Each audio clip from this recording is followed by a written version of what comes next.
Kita terakhir membahas mengenai emiten farmasi, saya lupa ya tanggal pastinya, kalau tidak salah di minggu lalu, terkait dengan Covid juga, my friends. Dan kalau kita lihat emiten farmasi, terutama beberapa nama saham ini terus melanjutkan penguatan. Jadi yang mau saya garis bawahi pertama ini adalah saham Kimia Farma. Pada saat kita update terkait saham-saham farmasi yang terdampak dari keadaan Covid ya, my friends, di beberapa hari yang lalu, kita bahas mengenai KF dan juga IRA. Tapi yang kita ingatkan pada saat itu adalah saham seperti Kimia Farma ini kalau hanya menggantungkan potensi pergerakannya dari narasi COVID, ketika nanti narasi COVID-nya itu hilang, otomatis pergerakan sahamnya juga pasti akan mengalami penurunan yang cukup signifikan. Karena sudah beberapa kali kejadian seperti itu.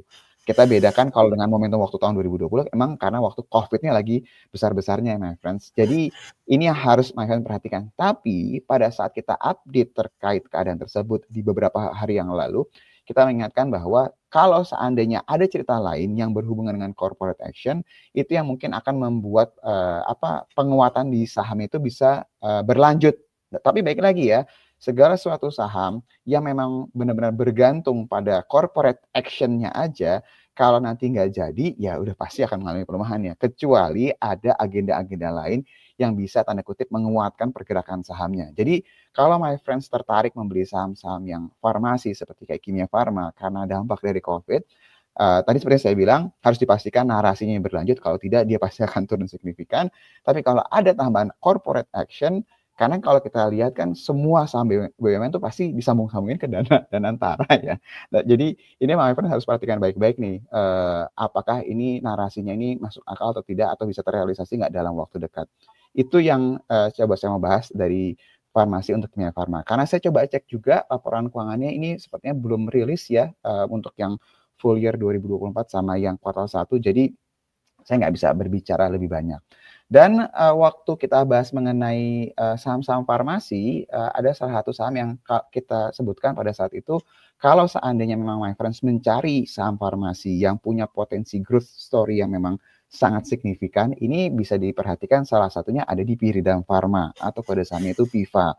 Tapi baik lagi saham ini market cap-nya nggak terlalu besar dan memang likuiditasnya nggak bisa disandingkan dengan Kalbe Pharma pada saat ini ya.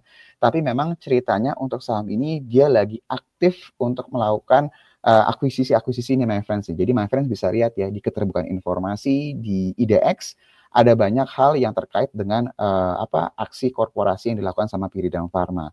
Dan memang per tahun lalu mereka setelah menyelesaikan akuisisi probiotik perusahaan di Australia yang diekspektasikan akan mulai terasa dampaknya itu di tahun ini. Jadi kalau misalnya my friends nanti coba cek laporan keuangannya, sales-nya atau revenue itu naiknya sangat signifikan banget dibandingkan tahun sebelumnya, tapi labanya itu terkoreksi atau bahkan terakhir saya cek itu memang malah rugi gitu my friends. Jadi tipikal saham yang potensi pertumbuhannya sangat signifikan, tapi untuk my friends yang mengejar dividen sepertinya nggak cocok untuk saham-saham seperti ini. Itu mungkin update dari saya Yul, cukup banyak poin-poinnya, saya kembalikan lagi ke Yuli.